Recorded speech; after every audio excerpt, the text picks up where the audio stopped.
क्यों हमारे पास काबिल लीडर की कमी है क्या? हमारे अख्तरुल इमान साहब रियासती सदर जो हैं काबिलियत में कम हैं, नहीं हो सकते हैं मुसलमान मुख्यमंत्री बिहार के, और वो उनका चेहरा का कोई काट सकता है? अलायंस करेगी ये पार्टी के आला अधिकारी हमारे प्रदेश अध्यक्ष अख्तरुल इमान साहब, राष्ट्रीय अध्यक्ष बैरिस्टर सदुद्दीन ओवैसी साहब इसका निर्णय लेंगे। कौन सा चुनाव नीतीश कुमार के नेतृत्व में नहीं लड़ा जाता है ये बताइए।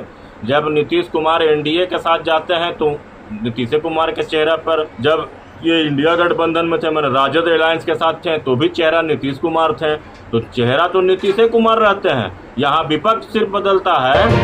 मैं आफ्ताब और आप देख रहे टाइप तक। देखिए इस वक्त हमारे साथ जुड़ चुके हैं AIMIM के प्रदेश यूथ सचिव नजमुल हुदा साहब। नजमुल हुदा साहब, सबसे पहले तो आपका स्वागत है हमारे चैनल टाइप तक पर। जी बहुत बहुत धन्यवाद आपका। नीतीश कुमार जी के नेतृत्व में तो फिर से 2025 का चुनाव लड़ा जाएगा। पहले से तो यह कंफर्म हो चुका है कि नीतीश जी के नेतृत्व में ही लड़ेंगे, और ये तय है कि 2025 में भी नीतीश कुमार जी को मुख्यमंत्री का चेहरा रखा जाएगा। अरे भाई, मेरे चेहरा रखा जाएगा, नीतीश कुमार के नेतृत्व में चुनाव लड़ेंगे। कौन सा चुनाव नीतीश कुमार के नेतृत्व में नहीं लड़ा जाता है ये बताइए। जब नीतीश कुमार एनडीए के साथ जाते हैं तो नीतीश कुमार के चेहरा पर और नीतीश कुमार के नेतृत्व में लड़ाई होती है कि हम भाई नीतीश कुमार के चेहरा पर और नीतीश कुमार के नेतृत्व में चुनाव लड़ रहे हैं। जब ये इंडिया गठबंधन में थे, मैंने राजद अलायंस के साथ थे तो भी चेहरा नीतीश कुमार थे, तो चेहरा तो नीतीश कुमार रहते हैं। यहाँ विपक्ष सिर्फ बदलता है, सरकार नहीं बदलती है बिहार में। मसला और मुश्किल यही है कि आवाम को सिर्फ ठगने का काम किया जा रहा है। नीतीश कुमार की अंतरात्मा कल हो सकता है कि जाग जाए तो एनडीए को छोड़ करके फिर से ही राजद की तरफ चले जाएंगे। ये कौन सी बड़ी बात है? ये तो बिहार के आवाम सब समझ गए हैं कि क्या होता है बिहार में और सरकार कैसे चल रही है। जो नीतीश कुमार ने पहले विकास का कार्य किया है वो सराहनीय था। आज जो विकास की स्थिति है उसको देखिए क्या है। लोग इधर उधर तो रोजगार की पार्टी नजमुल हुदा साहब, आपकी पार्टी 2025 में और इन सब चीजों को रोकने के लिए कैसे विकास का कार्य प्रगति पर, आपकी पार्टी क्या कर रही है?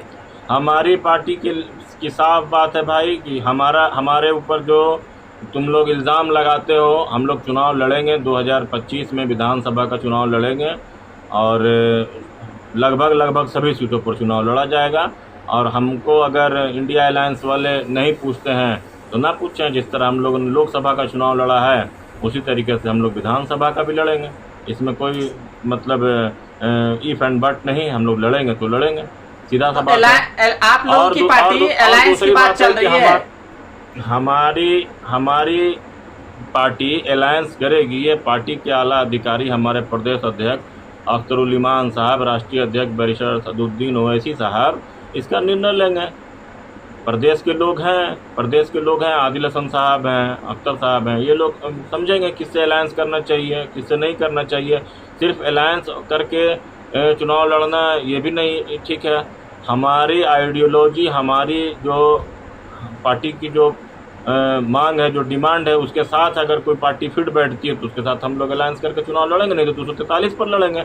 राष्ट्रीय पार्टी बनने का नहीं, एक मुद्दा और चल रहा है नजमुल हुदा साहब, आपके पार्टी की ओर से एक मुद्दा और चल रहा है कि इस बार जो है, चूंकि असदुद्दीन ओवैसी साहब भी इस बात को रख चुके हैं, उन्होंने कहा है कि मुस्लिम चेहरा, मुस्लिम मुख्यमंत्री बनाएंगे। तो इन चीजों को आप कैसे देखते हैं, आपकी पार्टी कैसे देखती है? ये संभव हो सकता है बिहार के अंदर? क्यों हमारे पास काबिल लीडर की कमी है क्या? हमारे अख्तरुल इमान साहब रियासती सदर जो हैं काबिलियत में कम हैं, नहीं हो सकते हैं मुसलमान मुख्यमंत्री बिहार के, और वो उनका चेहरा का कोई काट सकता है? इतने अच्छे वक्ता, इतने अच्छे लीडर, सीमांचल की लड़ाई इतने दिनों से लड़ रहे हैं। अब सीमांचल के लोग जो हैं उनको कम वोट दिए इस बार, पिछले बार से ज़्यादा ही दिए, मगर कहीं ना कहीं चूक हुई होगी जिसकी वजह से उनको हार का सामना करना पड़ा। उन्होंने भी एक्सेप्ट किया कि हाँ हमसे कहीं पे चूक हुई होगी, हम उसकी समीक्षा कर रहे हैं। मगर चेहरा माना जाए तो चेहरा हमारे अख्तरुल इमान साहब से बढ़िया तो नहीं है, कहीं पे कोई किसी तरह का कोई दाग नहीं है उनके ऊपर। तो आप लोग का फाइनल हो गया कि 2025 में पूरे सीटों पर चुनाव लड़ने की तैयारी चल रही है? एकदम इंशाल्लाह जरूर लड़ेंगे हम लोग 25 में सभी सीटों पर चुनाव। मगध में हम लोग खास करके औरंगाबाद अपना जो क्षेत्र है मेरा, जिस जगह से हम आते हैं औरंगाबाद में, हम लोग सदर प्रखंड औरंगाबाद सदर से लड़ेंगे, औरंगाबाद से। उसके बाद रफ़ीगंज से भी लड़ेंगे। उसके बाद आपको गोह से बहुत कार्यकर्ता का प्रेशर है, गोह के लोग चाहते हैं कि MIM वहाँ से भी चुनाव लड़े, क्योंकि अभी हाल ही में जब 2024 का चुनाव में वहाँ पर हम लोग प्रचार प्रसार में गए थे और राष्ट्रीय अध्यक्ष हमारे सदर असदुद्दीन ओवैसी साहब आए थे तो अमजर शरीफ में, तो उस समय वहाँ के कार्यकर्ताओं के से मुलाकात हुई बाद में चुनाव के बाद। अच्छा। तो उनका डिमांड है कि भाई यहाँ से चुनाव लड़ना चाहिए, हम लोग की पार्टी है, हम लोग का क़यादत है, हम लोग उसको मजबूत करना चाहते हैं, हम लोग का कोई सुनने वाला नहीं है। आज ही यही बताइए ना कि अभी हम कह रहे थे औरंगाबाद में मॉब लिंचिंग की घटना हुई, वहाँ के लोग राजा राम जप रहे थे, पवन सिंह जप रहे थे, उपेंद्र कुशवाहा जप रहे थे। आज उस मरहूम के यहाँ कौन कौन पार्टी के और कौन कौन नेता गए हैं मिलने के लिए?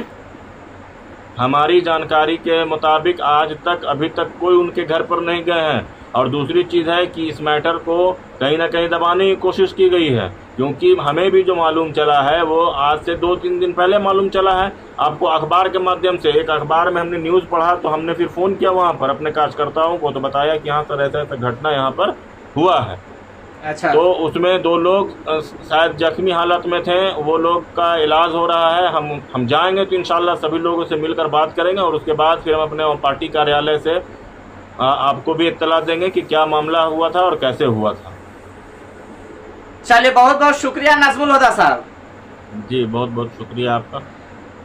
तो दोस्तों, अगर इस वीडियो को YouTube चैनल पर देख रहे तो हमारे चैनल को सब्सक्राइब कर ले। अगर इस वीडियो को Facebook पेज पर देख रहे तो हमारे पेज को फॉलो कर ले। कमेंट बॉक्स में अपनी प्रतिक्रिया जरूर दें। मिलते हैं अगली वीडियो में, तब तक के लिए जय हिंद, जय भारत।